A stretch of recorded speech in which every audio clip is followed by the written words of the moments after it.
You don't need better kitchen organization. You just need less stuff. Too many mugs, too many containers, too many just-in-case items. So instead of reorganizing, I just started removing things. As our family grew to 4 kids, I realized that it's not about having the perfect kitchen, it's about removing friction. And with 4 kids, that friction can build up fast. And every item in your kitchen either adds friction or removes it.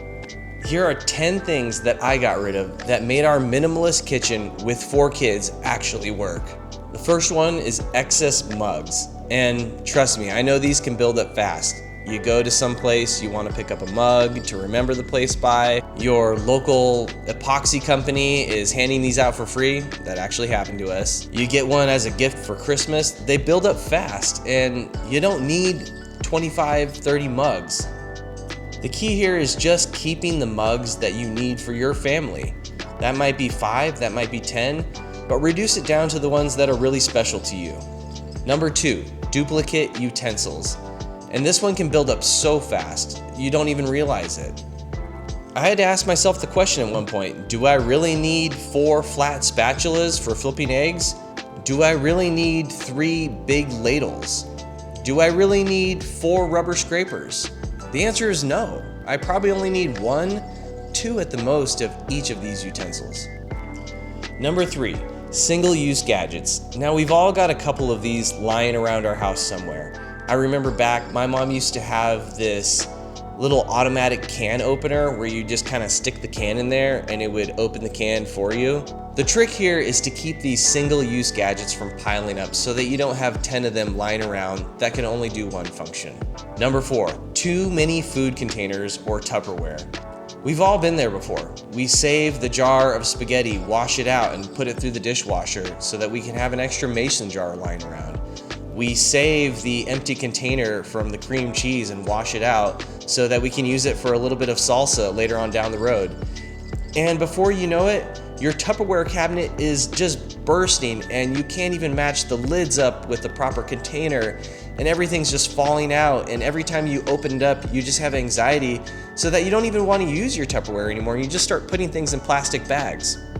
Narrow it down to the food containers that you really use over and over, to a few different sizes, and if you notice there's a bunch of food containers that are just sort of sitting in the back of that cabinet, donate them or just throw them away. Number 5, extra kids' cups and plates. Now, as I mentioned before, that friction comes from having a lot of stuff, and when you have 4 kids, that stuff can build up really fast. Kids' cups is one of those things that you just sort of accumulate them from weird different places, baseball games, coffee shops, birthday parties, really random places. I can't even think of all the different places we have kids' cups from. But after a while, they start to get really excessive. Again, narrow it down to just what you need for your family and then throw out the rest. Number 6, appliance overload. This is kind of like those single-use gadgets I talked about earlier. You just don't need as many appliances as you think you might. Yes, there are those appliances that you will use all the time. For us, it's our air fryer. For you, it might be something else. But if we're being honest with ourselves, we've all got 1, 2, maybe 3 appliances that we just don't use that often. Once, maybe twice a year, maybe even less than that. It's time to get rid of it. Now, these last 4 might surprise you because they're not the things that we instantly think of when we think of kitchen clutter. At least they weren't for me. The next one, number 7, is decorative countertop clutter. This one came as a surprise to me because when you think of something decorative, you think that it's gonna make your space look more beautiful or more complete.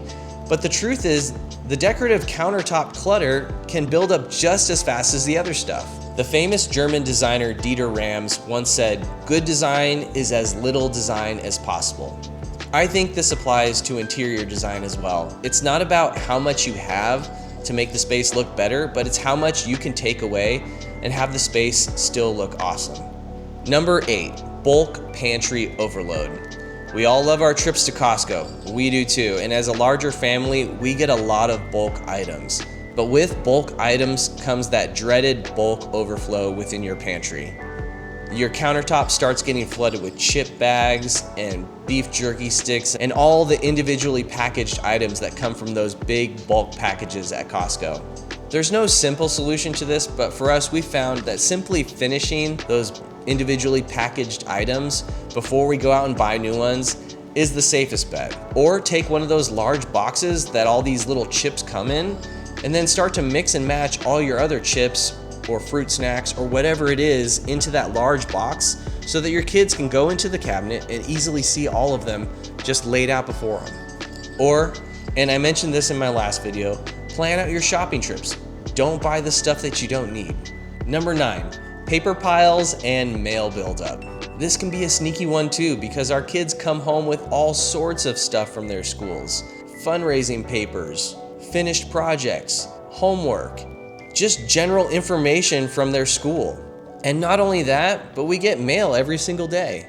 All this stuff can build up to a huge paper pile on your counter that gets spread out and strewn out all over the place. To solve this problem, we just started tackling it immediately. As soon as the papers come home, we don't just leave them on the counter for later. We don't procrastinate going through them. We sort through, throw away the junk, and keep all the other stuff that we need. If it's something like a reminder that we need for later, we have a calendar that we put it on. If it's a really cool project that one of our kids did at school that they're super proud of, it goes on the refrigerator, on a corkboard somewhere, or somewhere on display that they can feel proud of it for the next couple months.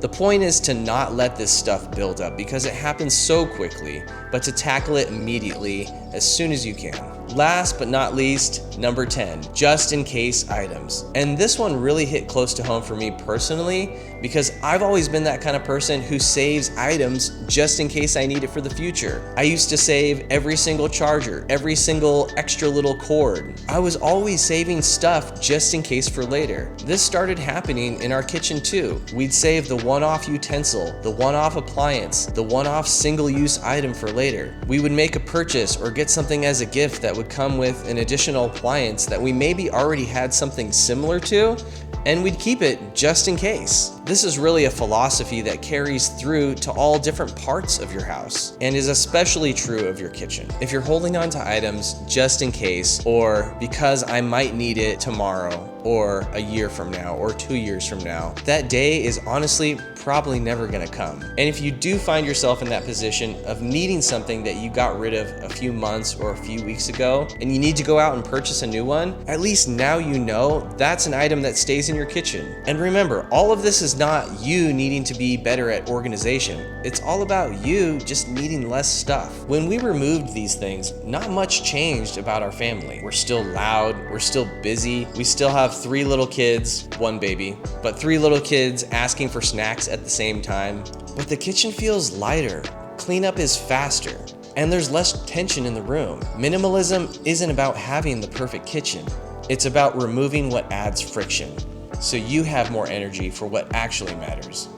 And for us, it's not about the stuff, it's about the people living in this house. Thank you guys so much for watching that video. If you found it helpful, please like, subscribe, and consider sharing it with someone who might find it helpful.